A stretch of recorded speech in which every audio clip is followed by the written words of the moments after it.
नमस्कार, स्वागत है आप सभी का देवभूमि समाचार में। मैं आपके साथ निकिता कश्यप। बुलेटिन की शुरुआत करते हैं। मुख्यमंत्री पुष्कर सिंह धामी आज हरिद्वार के दौरे पर रहेंगे, जहां आपको बता दें कि मुख्यमंत्री बुग्गावाला स्थित एमपी फूड प्रोसेसिंग प्लांट में जाएंगे, जहां विशेष कार्यक्रम का आयोजन किया गया है। तो वहीं आपको बता दें कि इस कार्यक्रम का उद्देश्य है स्वरोजगार से रोजगार की ओर के तहत प्रदेश के रोजगार सृजन और उद्यमिता को बढ़ावा देना है। कार्यक्रम में स्थानीय युवा, उद्यमी और स्वरोजगार से जुड़े हुए लोग भी बड़ी संख्या में शामिल होंगे। जहां बताते चले कि मुख्यमंत्री के दौरे को लेकर जिला प्रशासन और पुलिस पूरे तरीके से अलर्ट मोड पर है। जहां हरिद्वार पुलिस ने कार्यक्रम स्थल और आसपास के क्षेत्रों में सुरक्षा और यातायात की व्यवस्थाओं को भी मजबूत कर दिया है।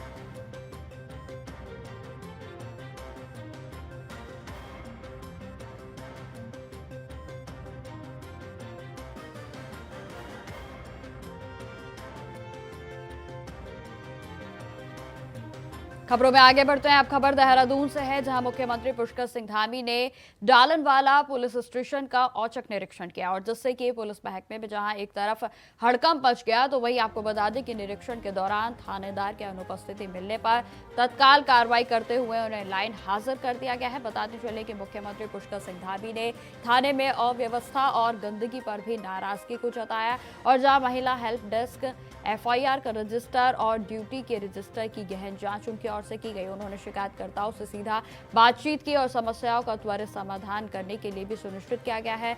तो जहां सीएम पुष्कर सिंह धामी ने यह भी कहा कि जनसेवा में कोताही बर्दाश्त नहीं होगी और जहां जीरो टॉलरेंस की नीति अपनाई जाएगी।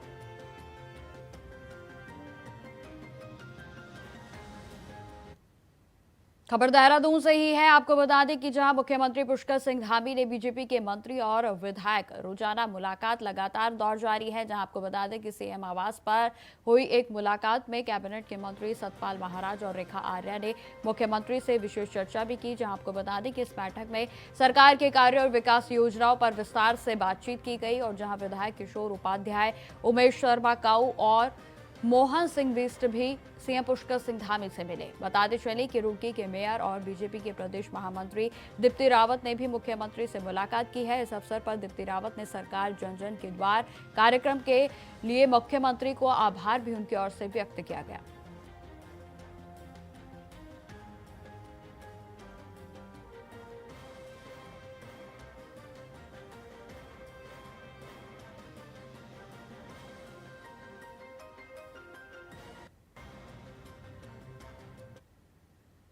खबरों में आगे बढ़ते हैं। उत्तराखंड में सर्दी ने अपना असर दिखाना तेज कर दिया है। जहां आपको बता दें कि पहाड़ी इलाकों में तापमान शून्य से भी नीचे चला गया है, और जबकि मैदानी जिलों में घना कोहरा लोगों के लिए परेशानी बढ़ाता जा रहा है। मौसम विभाग से मिली जानकारी के अनुसार उत्तराखंड के सभी जिलों में मौसम शुष्क रहने की संभावना जताई जा रही है, जबकि हरिद्वार और उधम सिंह नगर जिले के कुछ क्षेत्रों के माध्यम में आपको बता दें कि घना कोहरा पूरे तरीके से छाया रहा। और जहां राजधानी देहरादून की बात की जाए तो सुबह घने कोहरे की चादर पूरे तरीके से बिछी रही, और जिससे कि विजिबिलिटी पूरे तरीके से शून्य हो गई है। और जहां कोहरे के कारण सड़क यातायात में भी दिक्कतें बढ़ गई हैं, तो वहीं प्रशासन ने जनता से अपील की है कि वे सावधानी पूर्वक ही यात्रा करें और कोहरे के निकलते समय अतिरिक्त ध्यान देकर जो है वो यातायात और जो अपनी यात्रा है उस पर आगे बढ़े। जहां आपको बता दें कि विशेष रूप से बुजुर्गों और बच्चों को घर से बाहर निकलते समय एहतियात बरतने की सलाह दी गई है। जहां जानकारी दे दें कि हरिद्वार, उधम सिंह नगर और देहरादून के मैदानी इलाकों में सुबह और रात के समय घना कोहरा छाए रहने का अलर्ट भी जारी किया गया है। मौसम विभाग के अनुसार उत्तराखंड में अभी हफ्ते भर तक मौसम ऐसे ही शुष्क बना रहेगा।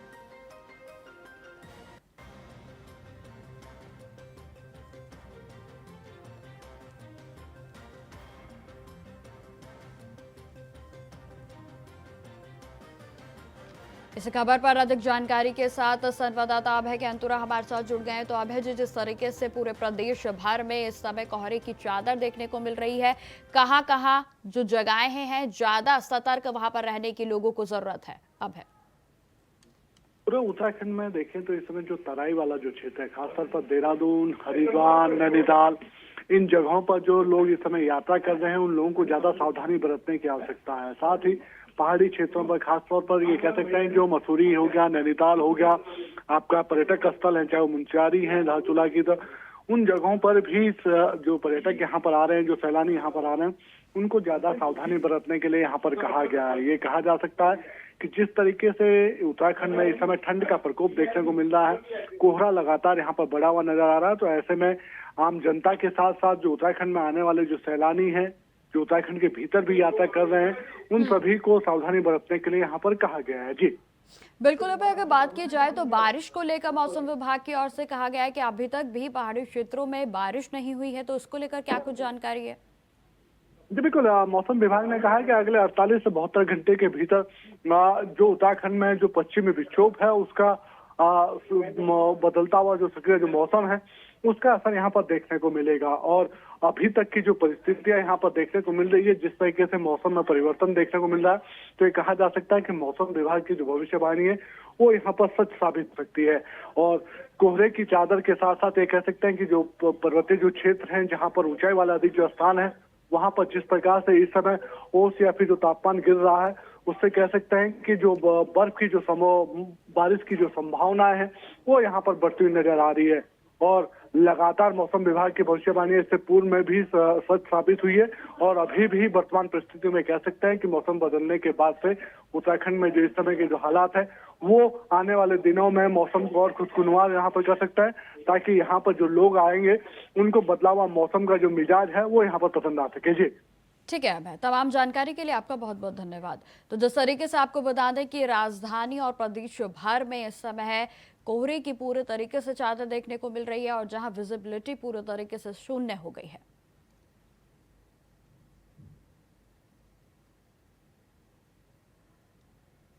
खबरों में आगे बढ़ते हैं। अब खबर रुड़की से है, जहां आपको बता दें कि लंढोरा क्षेत्र में उस समय हड़कंप मच गया जब खेत में एक ऊंचे पॉपुलर के पेड़ पर गुलदार उल्टा लटका हुआ मिला। जी हां, आपको बता दें कि ग्राम रनसुरा में गुलदार का एक पैर टहनी में फंस गया और जिसकी वजह से वह 5 से 6 घंटे तक पेड़ पर फंसा रहा। जहां गुलदार की हालत को देख ग्रामीणों में दहशत फैल गई, तो वहीं देखते ही देखते मौके पर भारी भीड़ भी जुटने लगी। बताते चले कि सूचना के बावजूद वन विभाग की टीम ने देर से जो है वो वहां पर पहुंचे और जहां ग्रामीणों ने इसको लेकर नाराजगी भी दिखाई है, तो वहीं आपको बता दें कि वन विभाग ने कड़ी मशक्कत के बाद गुलदार को बेहोशी का इंजेक्शन दिया और जिसके बाद पेड़ को काटकर गुलदार को सुरक्षित नीचे उतारा गया और जिसमें कि आपको बता दें कि पिंजरे में बंद कर उसका रेस्क्यू किया गया है। और इसी खबर पर अधिक जानकारी के साथ नरेंद्र कुमार संवाददाता रुड़की से हमारे साथ जुड़ गए हैं। तो नरेंद्र, जिस तरीके से गुलदार का रेस्क्यू किया गया है, क्या कुछ जानकारी है, विस्तार से बताएं।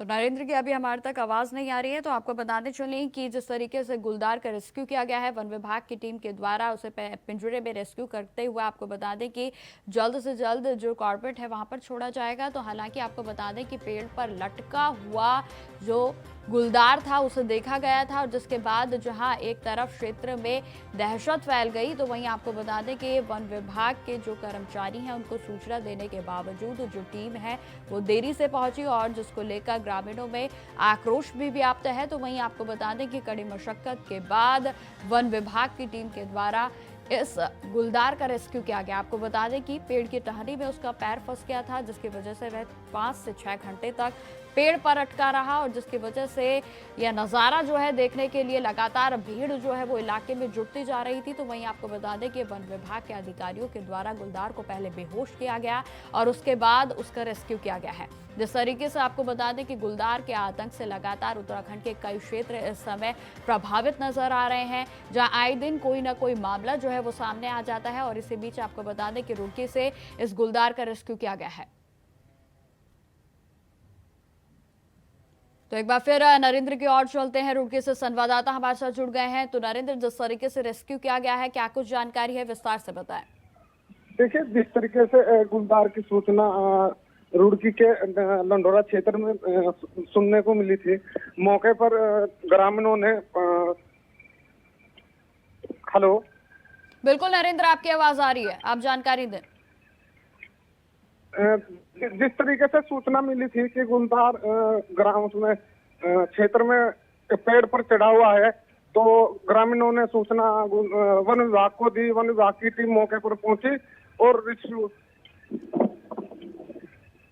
ठीक है नरेंद्र, तमाम जानकारी के लिए आपका बहुत बहुत धन्यवाद। तो जिस तरीके से आपको बता दें कि रुड़की से यह मामला सामने आया है, जहां गुलदार को देखकर ग्रामीणों में दहशत फैल गई, तो वहीं आपको बता दें कि गुलदार का रेस्क्यू कर लिया गया। आप खबरों में आगे बढ़ते हैं। खबर चंपावत से है, जहां जिले के बीएलओ का प्रशिक्षण लगातार जारी है, और जिससे कि आज भूमि संरक्षण और कृषि अधिकारी डॉक्टर नारायण सिंह ने लोहाघाट के वन पंचायत हॉल में बाराकोट ब्लॉक के बीएलओ को प्रशिक्षण दिया। आपको बता दें कि इस दौरान कृषि और भूमि संरक्षण अधिकारी ने जानकारी दी है कि प्री एसआईआर को वोटर की मैपिंग का कार्य लगातार जारी है, और जिसमें बीएलओ को तकनीकी दिक्कतों को हल करने के लिए भी प्रशिक्षण दिया जा रहा है। बीएलओ को बताया गया है कि वोटरों की जो मैपिंग है वो कोई भी समस्या इसमें ना आए, और इसके लिए सभी तकनीकी समस्याओं का समाधान किया जा रहा है। उन्होंने यह भी जानकारी दी कि चंपावत और पार्टी ब्लॉक में प्रशिक्षण पूरा हो चुका है, जहां बीएलओ ने 90% कार्य को पूरा कर लिया है।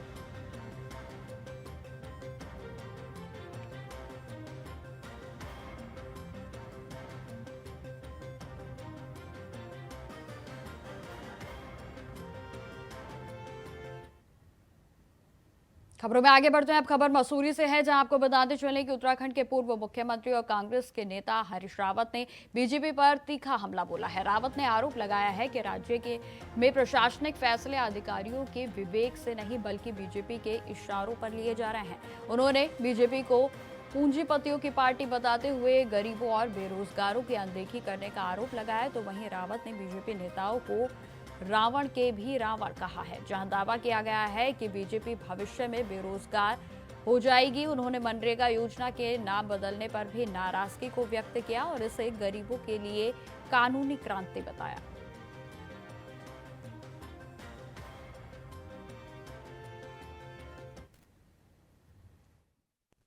सत्य बोला है, लेकिन वो मैंने कहा ना कि भाजपा के लोग रावण हैं, रावण के वंशज हैं, तो ये जो है इनका वो अहंकार के साथ इस बात को कहते हैं, अहंकार के साथ ही कहते हैं। मैं कहता हूँ ये लोकतंत्र का तकाजा है कि किसी को रोजगार मिल जाता है, किसी का रोजगार छिनता है। और हे सदैव नहीं रहता, हे लोकतंत्र देवता, तो कभी हमारे संघर्ष के साथ भी न्याय करना, कभी इनको भी जो है ऐसा बेरोजगार बनाना जैसा बेरोजगार हूं मैं।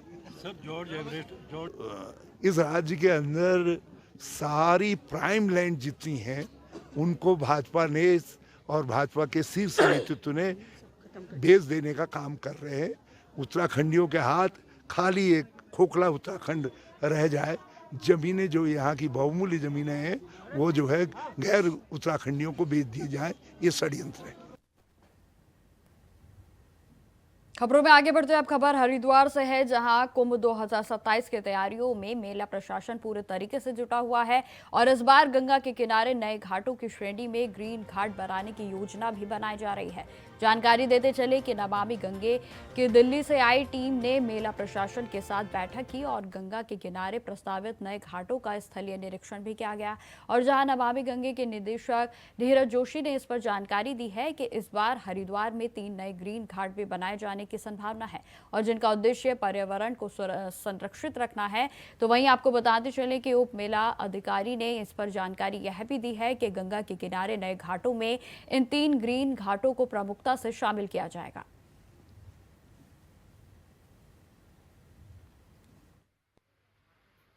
की जो प्लानिंग है इसके रिगार्डिंग समीक्षा करी, और मेलाधिकारी मैडम से भी इस विषय में चर्चा हुई है, और सुबह एक छोटी सी प्रेजेंटेशन भी रखी थी जो मेलाधिकारी इनकी मैडम की अध्यक्षता में हुई, और डिफरेंट प्रपोजल्स की हमने समीक्षा करी है।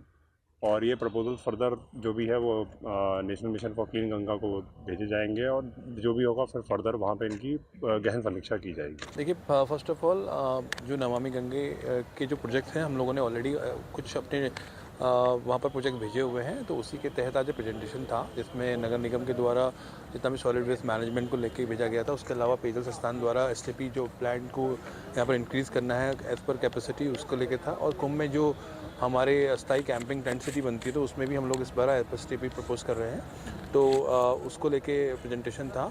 और अभी हम लोग क्योंकि यूपी इरिगेशन के द्वारा कुछ प्रोजेक्ट्स बनाए गए हैं जिसमें ग्रीन घाट का कॉन्सेप्ट है, तो अब खबर पौड़ी से है, जहां आपको बता दें कि मुख्यमंत्री पुष्कर सिंह धामी के निर्देशन पर जन जन की सरकार जन जन के द्वार कार्यक्रम के तहत प्रशासन गांव की ओर अभियान का शुभारंभ यमकेश्वर विकासखंड की न्याय पंचायत किमसार से गंगा के भोगपुर में हुआ। जहां बता दें कि इस भव्य बहुउद्देशीय शिविर में क्षेत्रीय विधायक रेणु बिष्ट ने मुख्य अतिथि के रूप में भाग लिया, तो वहीं शिविर में 23 विभागों ने सरकारी योजनाओं की जानकारी दी और जहां ग्रामीणों को मौके पर ही लाभान्वित भी किया गया। बताते चलें कि कुल 68 जो शिकायतें हैं वो दर्ज की गई और जिसमें कि अधिकांश का समाधान मौके पर हुआ। तो वहीं बता दें कि कार्यक्रम में 18 मार्च 2026 तक 115 न्याय पंचायतों का आयोजित किया जाएगा और जहां जिससे कि ग्रामीणों को प्रशासन से सीधा संपर्क भी मिल पाएगा।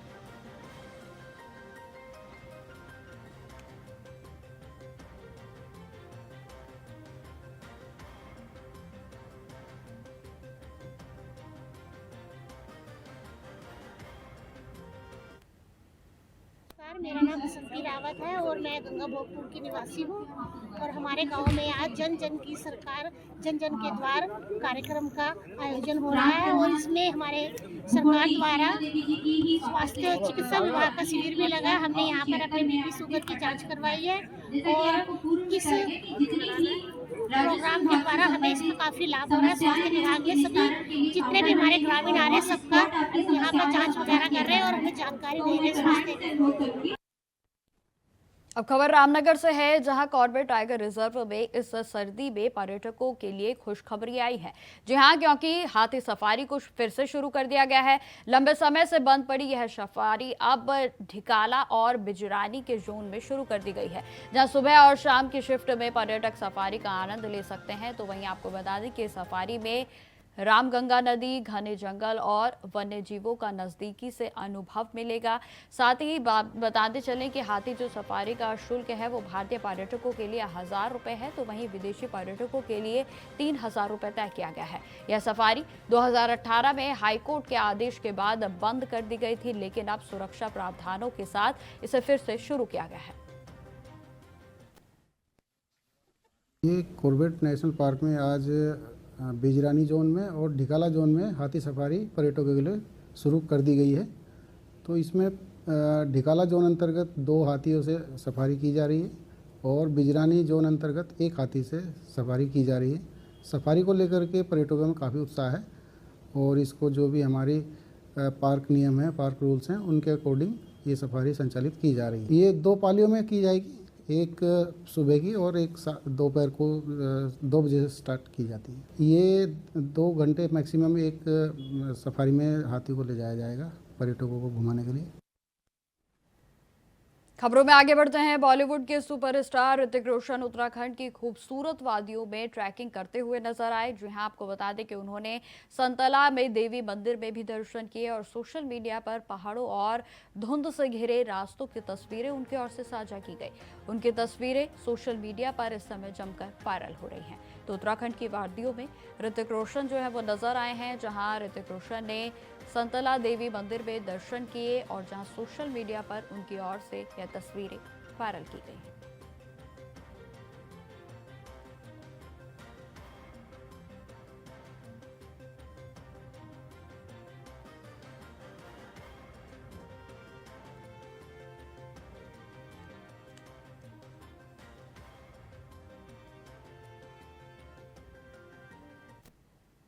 अब खबर बागेश्वर से है, जहां वन प्रभाग के तत्वाधान में प्रभागीय कार्यालय में मानव और वन्यजीव संघर्ष रोकथाम पर कार्यशाला आयोजित की गई और जिसमें वरिष्ठ पशु चिकित्सा अधिकारी हिमांशु पागंती ने इस पर वनफील्ड कर्मियों को संघर्ष न्यूनीकरण और साथ ही साथ वन्यजीव सुरक्षा और मॉब मैनेजमेंट और गुलदार बाग के रेस्क्यू के तरीके के बारे में भी उनकी ओर से जानकारी दी गई।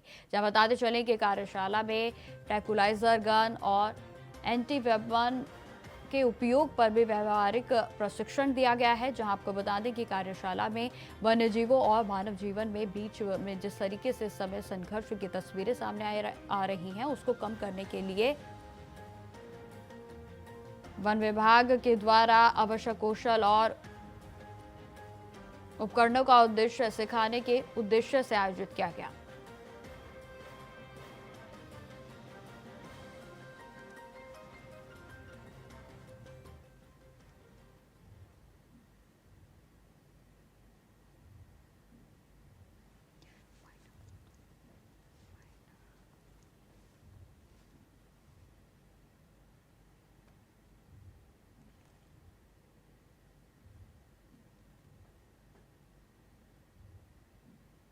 तो फिलहाल मेरे साथ इस बुलेटिन में इतना ही। देश दुनिया की तमाम खबरों की जानकारी के लिए बने रहें हमारे साथ। नमस्कार।